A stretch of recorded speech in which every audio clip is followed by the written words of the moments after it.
Hi investigators, it's Mike Evans and Casey Pine here again with another weekly episode number 72 of Australian Private, Corporate and Government Investigator Weekly News. Welcome to the program, Casey.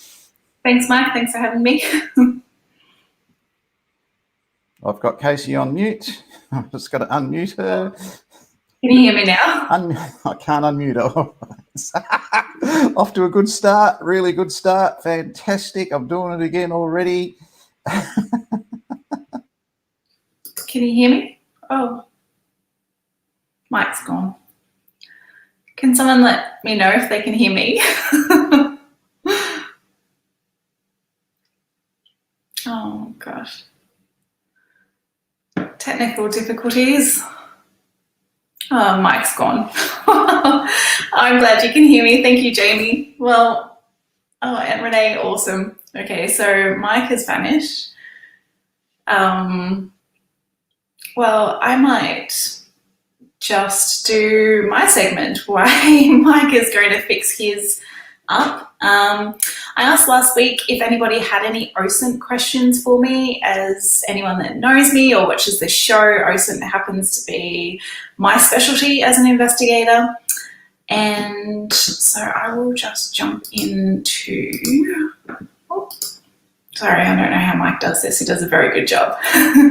But here is my introduction.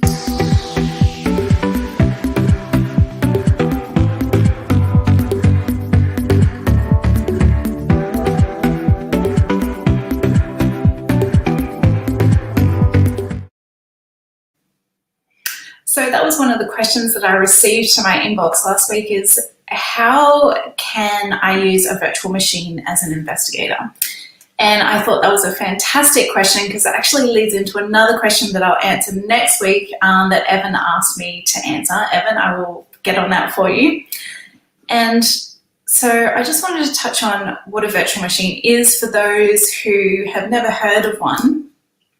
So a virtual machine is basically a machine within a machine. So when you are doing your investigations online, you can use a virtual machine to protect yourself, not only protecting your identity as the investigator, but also protecting your computer, because often we find ourselves in some sticky situations where we've clicked on something or clicked on someone's profile and it's taken us, or a website that's taken us to a dodgy area that either might inject malware or reveal who we are. So it's always really important to use a virtual machine when doing your online investigations. To help with protecting your level of attribution. So your level of attribution means that we're trying to stop you from being found online when you're looking at for people. So it helps lower your level of attribution, and it also protects your computer from clicking on something that you shouldn't, or not that you shouldn't have, that you were looking for someone, you've clicked on something, you need to protect yourself. So a virtual machine is when it's a machine within a machine. So you've got your normal work computer, and then with a virtual machine, it is a machine within a machine. So it thinks that it's its own computer. And so it protects your computer. So if you do want to check what that link is, you can open that link, and even if it is malware or a virus, then your actual computer is safe, and it might do damage to the virtual machine, but that's okay. You can just delete it and start it again. So I will get into the easiest way for you to do a virtual machine as a PI. So what I use, and this is all free, by the way. So VirtualBox is fantastic. It's something that you can download onto your Mac or your Windows PC or Linux, and it hosts your virtual machine for you. It's really easy to use, really easy to download. If you just type VirtualBox into Google, and it'll come up with the latest download for you, which is really good. It's a pre-built machine, as it says, from Oracle Tech. And if you download that, then what you can do is find an operating system to put on it. Now, we generally don't have systems laying around. Like, we used to have CDs with Windows on it, or can you do this on a mobile device? I don't know, Jamie. I've never tried to put VirtualBox on my mobile device. It's very possible that you can. I'm not sure if VirtualBox would be the way to go around it or not. There's probably another sandboxing app that you could use, but I'll have a look for you and answer it next week. So once you've downloaded VirtualBox, you need a system to actually put on it. And my favorite system is this system from Zaid Security. You download this, and it's a Kali Linux system, and it has already heaps of pre-built apps and software in there for you as an investigator. So it's actually what penetration testers use. A lot of penetration testers use this type of machine with these on it. So it's really fun to go in there and have a play around. So it's really easy to download. Then you just double click on it and it opens up in your VirtualBox, and voila, you have a virtual machine. So just remember, it acts just like a computer, but it's within your computer, and the machine thinks it is its own computer. It's just a software-based computer. And there is another one that also OSINT investigators use, especially for those of us who volunteer with Trace Labs with their Capture the Flag Finding Missing Persons. And that is here. So Trace Labs have their own OSINT VM that you can download as well. Again, it's Kali, and they also have different programs on there for OSINT investigators that you can play around with. They have different ones to Zaid Security, but again, they're really good. And I would just download both and have a play around, see which one works for you. Get comfortable, even just Google. I'm sure there's plenty other places that offer virtual machine software, but just also, again, be careful about who you go to and who you use. And once I've downloaded, once I open my virtual machine, I always go to OSINT Combine and download their OSINT bookmarks. So Chris Poulter from OSINT Combine, he has this on his website for free. So remember, all these tools are free. So you can go to osintcombine.com, and he's got free resources there.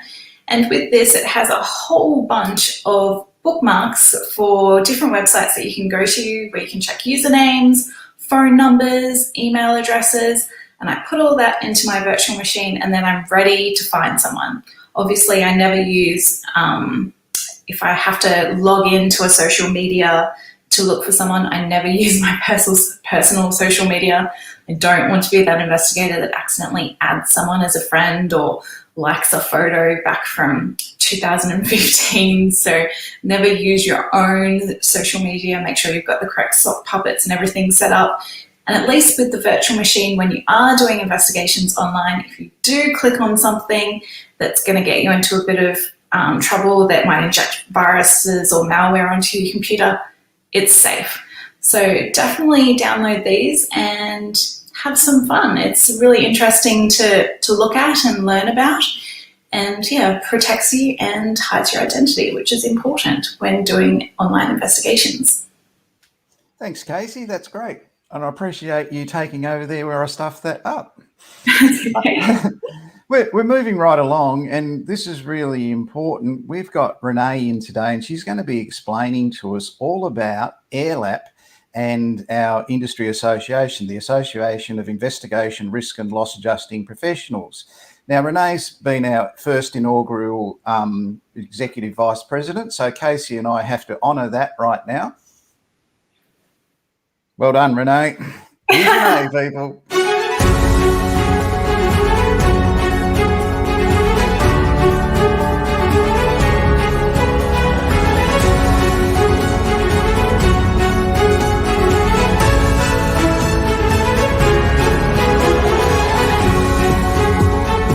Ladies and gentlemen, it is my really big pleasure to welcome the first inaugural Executive Vice President of the Association of Investigation, Risk and Loss Adjusting Professionals, Renee. Welcome to the program, Renee. It's great to see you.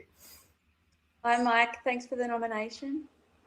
That's my absolute pleasure. I knew who I was nominating, and I knew I'd get this off to the great start with that nominee. And did you see how many times it was seconded? It was like 5 or 6 times, Renee. So that's a credit to you. So you're here today to tell us about AIRLAP. And what I'd like to get you to do is just run through what the objects of the association are, if you wouldn't mind doing that first for me, please. Yep. So the objectives of AIRLAP is to provide guidance, support and information to our members, whilst assisting them with professional development and ways to efficiently remain within legal constraints which are imposed and regularly updated by industry clients, state and Commonwealth government. To ensure the members of the association meet the professional standards of the industry. To ensure the members' professionalism, helping them understand what ethical, prompt and diligent manners are required to have the confidence and integrity the members of the association are known for. Fantastic, Renee. That's really great. So we're a actual registered association. You've seen that, haven't you, that it's registered with Queensland Office of Fair Trading? Yeah, I have. Okay, fantastic. And that what you just informed everybody with there are our objects of our association. How many levels of membership do we have, please, Renee? There are 5 levels. Okay, could we just go through them if you wouldn't mind? Yep, so there are currently at this point in time 5 levels of membership of AIRLAP. Number 1 is member. Must be over 18 years of age, support the objects of the association, and a graduate of the Australian Security Academy. Level 2 is associate. Must be over 18 years of age, support the objectives of the association, and a graduate of the Australian Security Academy. Must complete 12 CPD points each year or 50% of an Australian Security Academy qualification, and must have been a member of the association for 3 years or hold a diploma of loss adjusting. Fantastic, Renee. Now, just before I go on to the next levels of membership, can you tell our members a little bit about yourself? Your background, your qualifications. Okay, so I used to have a job in aged care, and I worked there for about 3 years or so. And then I started a family, have 4 kids now, and I wanted to do something different. And I've always been a sticky nose, and I thought go in investigation. So that's what I did. Fantastic. I studied a diploma of investigation first, and then I did certificate 3 in investigation. Okay, and so I've heard on the grapevine that you've had interest with people engaging you, and you'll soon be going out to do some in-the-field statement learning, that sort of thing, and be doing your suicide assist program. Is that correct? Yeah. So I'll be starting very soon, and I can't wait to start. Good on you. And you'll find it's really easy to organise your statement taking, your scene inspections, your witness location, all that around getting the kids to school, off to school and delivered to school and picking them up. It's the perfect job for that. Well, we'll come back and have a look at the other levels of membership very soon. What Renee didn't tell you, she has experience of working with the Australian Federal Police. And today, in our investigation news, they have charged a man in Adelaide with fraud for worth $38.5 million. He's in court today as a result of that. Oh boy, will he be able to afford a good defence after ripping off the Australian Taxation Office for that much money. But he's going to have his upcomings as the Australian Federal Police, where Renee spent a year. We'll be going into that matter in the Adelaide court today. So that's a bit of news from this week in the Australian investigation area.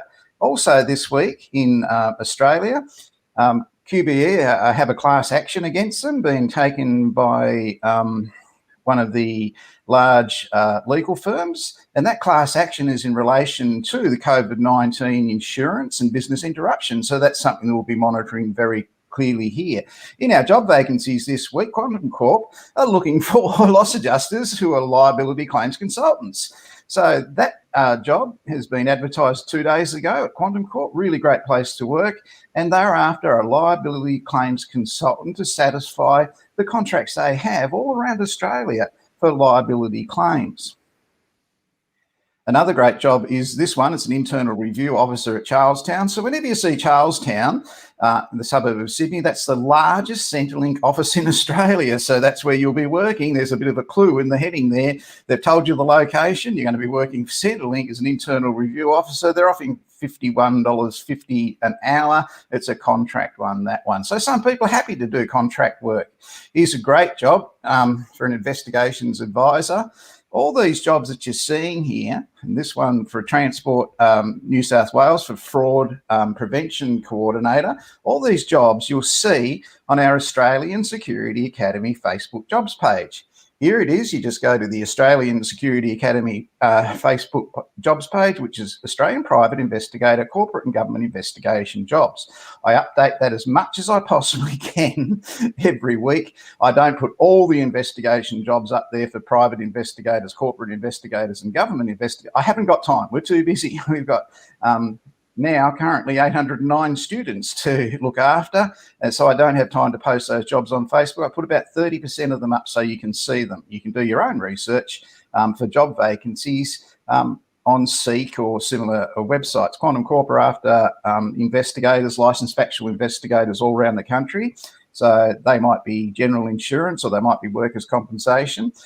Victorian Building Authority, they're still chasing investigators down there. If you have a trade, great place to work with the Victorian Building Authority. Inside Intelligence, well, they're after you if you want to do some workers' compensation claims or other types of insurance claims. Inside Intelligence want to speak to you. Down at Surefact, Paul and Pat, they're after investigators in New South Wales and Victoria. And Brookside, also thereafter, investigators all around the country. So there are lots of jobs for licensed private investigators, corporate investigators and government investigators on that Facebook page. This one I advertised here last week. I'm pleased to say that as soon as we advertised it, it was snapped up. So that surveillance job has gone in Cairns. It's no longer vacant. I've got to take that one down. The NDIS, looking for a senior investigator. And so they're just an example of some of the jobs that are on this week around Australia. Get on that Facebook page, have a look at the other jobs and see what they are. We'll go to the next levels of AIRLAP just so you can see what else there is.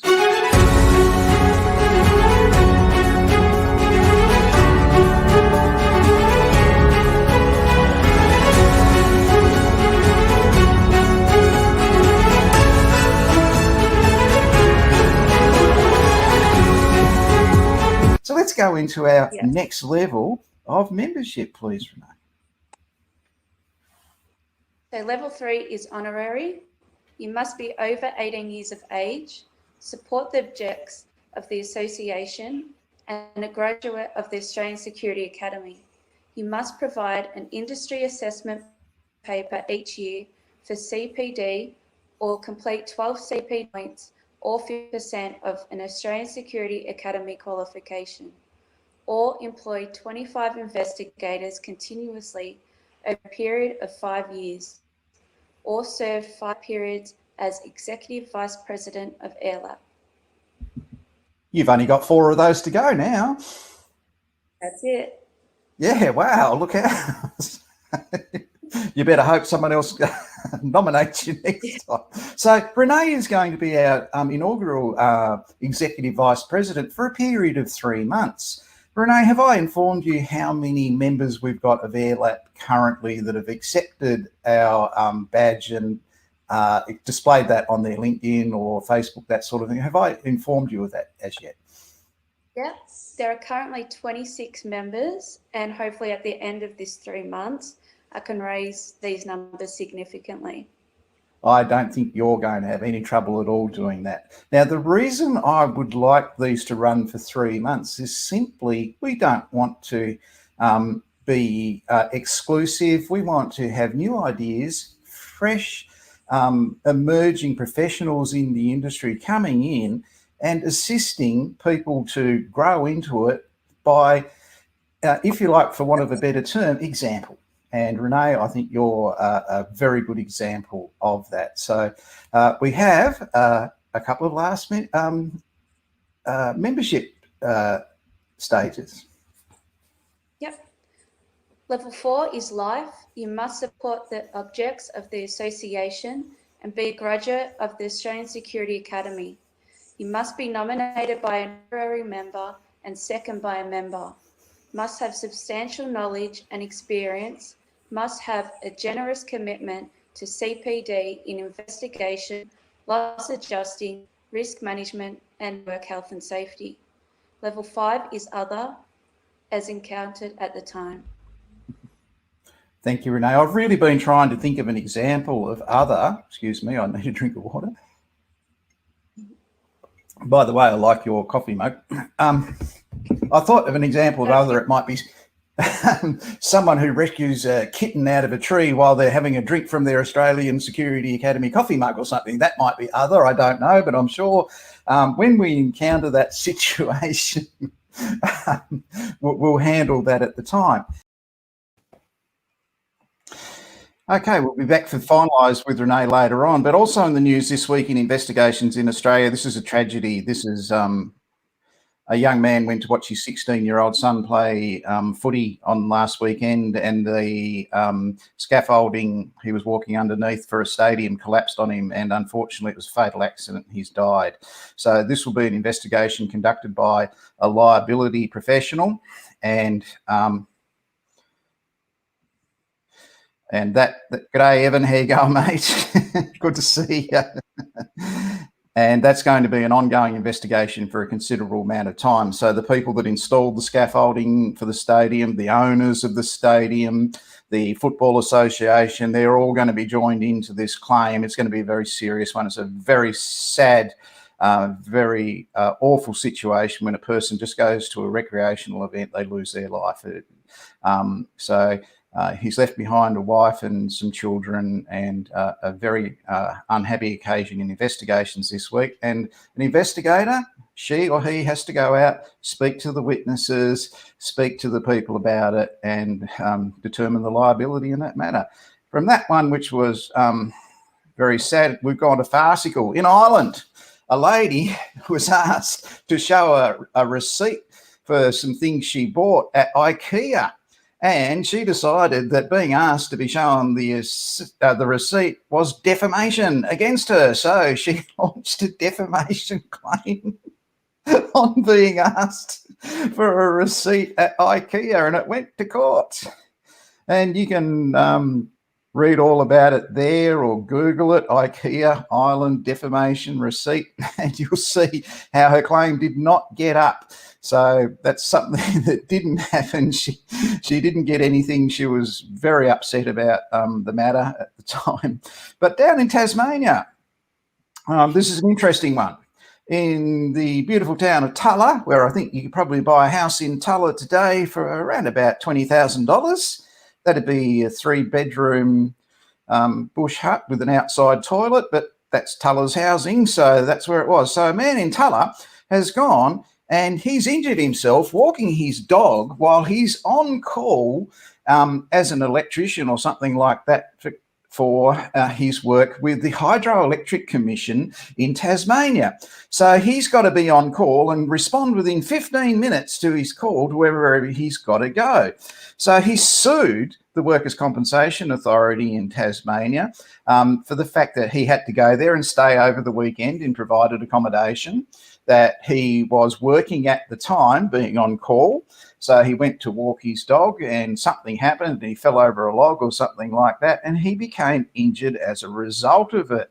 So he put in a workers' compensation claim, and initially he won the claim, but it was appealed against. So something to follow if you're a bit of a Googler. It's something that you can watch and see the outcome. The argument by the Work Cover Authority in Tasmania was he wasn't working at the time. He was on call. So this is the kind of thing that you as an investigator, you're going to come up against this all the time. Was the person a worker? Now, you've seen that in our investigation course. You've heard me say it. You've heard Pat say it live on video. That's the big issue. So was he working or was he walking his dog? And eminently more qualified people than me, barristers, are arguing that matter in court, and it's still to reach its resolution. In government compliance, a electricity sales group of people working for an electricity company have been caught out scamming people. So they've been changing their electricity providers and getting, extra income and whatever bonuses or whatever. And this has happened in Australia. So something to follow. It's, again, the sales agents transferred electricity accounts without even the knowledge of the people. So they would have been on some kind of bonus and retainer, taking advantage of it. And the electricity firm was fined a heck of a lot of money over that. So there's some of the things that have happened in private investigation, government investigation, and corporate investigation this week. That's what we do. We do those things. People come to me, I want to be a private investigator, I want to be a government investigator. Some of the stuff you're going to do, fatal accidents, is very sad. Other stuff that you're going to do, was the person at work or was he walking his dog? They're very complicated. You're going to have to go down to every last second of that and get your factual report into the WorkSafe Authority, the Workers' Compensation Authority, so they can make that decision. Is that last?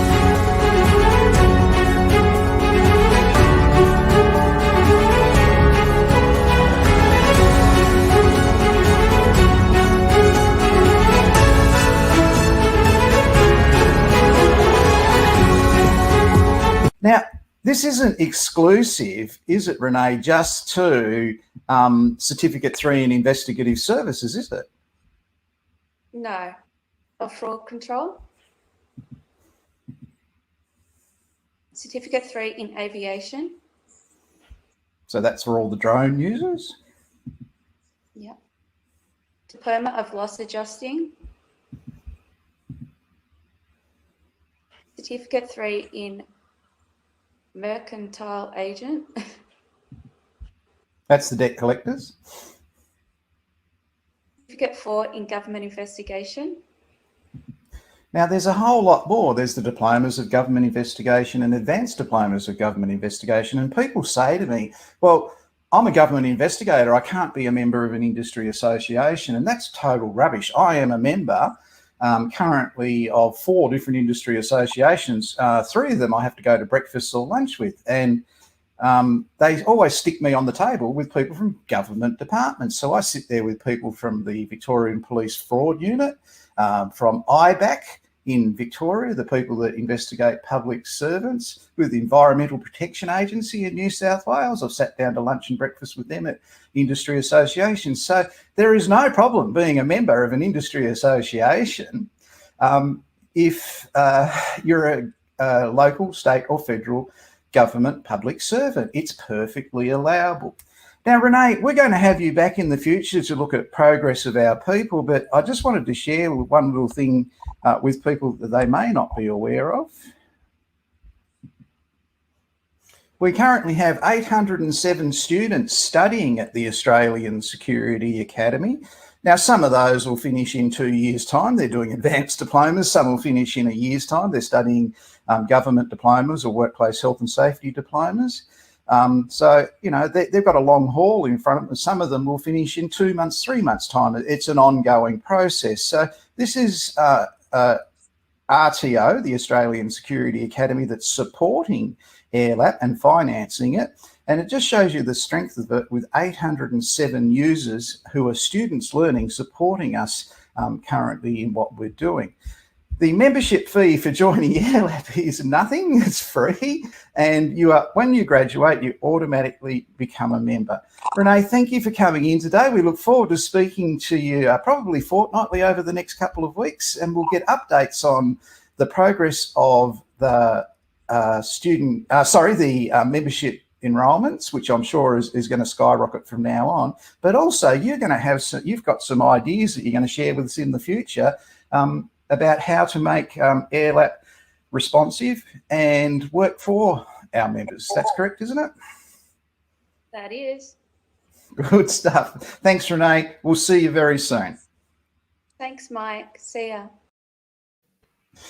Okay, that was Renee, totally unpracticed, totally unrehearsed.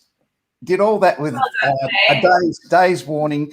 She's been a very, very cooperative first executive vice president. She's got some really great ideas. We're going to be sharing those as we go each fortnight as we go through this. And our aim, people, is to get as many people to become members of our association as possibly can. So get in touch with myself or get in touch with Casey. Sorry, Casey over there. And we will organise, if you're an Australian Security Academy graduate student, your membership badge to go on social networking. Now, that's not printed out on paper. It's a badge that goes on social networking. As you rise up through the ranks, as you saw with those other levels, that's when you start to get on-paper memberships. So we're a little while away from that yet, but it's coming in the future. I've got to mention my bow ties. I'm now at number 17 in my series of Brothers OTAA sponsored bow ties. Thanks, guys. Today I'm wearing my King Penguin bow tie. I like that one. They're all handmade in Melbourne. It's really great. I love supporting Australian manufacturers. I don't know what I'm going to do when I run out of bow ties. I think I'll go for, should I get big braces that are colourful, Casey? Should I do that? Maybe. I don't know. I want that penguin tie. That's cute. Okay, people, we've had our 30 minutes. Thanks for saving my neck earlier on, Casey. Really appreciate it. Can I say one thing before you? Yeah, do. Just in regards to when I was talking about the VMs just before the virtual machines, it's also a great place to say you do get a scam call or a scam text and you would like to check out a website. If they say, oh, go here, this is where we're from, or if you get a text saying that this is your health fund or something and you're not sure, just open up your virtual machine. You can type the address into that, and if it is a scam, if it is a virus, if it is malware, at least your machine is protected. It's a way that investigators who are often approached by people saying, I think I'm being scammed, it's a really good way to test out websites and click on links from either mobile phones, or if you're sent an email, just make sure you open it in your VM. That way no harm will come to your actual computer. And then if something does happen to your virtual machine, you can just wipe it and start it again. Very good advice. Stick around, Casey. We'll have a chat after the end of the program. We've had our 30 minutes, people. We're going out in the usual way, the way every investigation agency in Australia wraps up their week, with all units returning to base.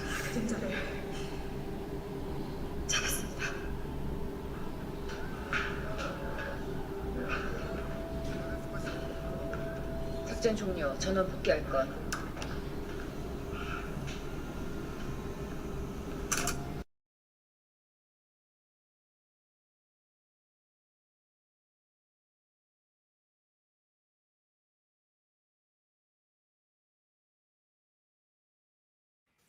Thanks, everyone. I'm Mike Evans from the Australian Security Academy. Remember, when you study at the Australian Security Academy, you instantly, on graduation, become a member of an industry association that's registered, that's real, and that you can have placed on your social media as a member of it to prove to anyone that enforces that kind of thing. You don't have to pay $500 a year for membership. You don't have to pay $200 a year for membership. You get nothing. Here you get a weekly investigation news update.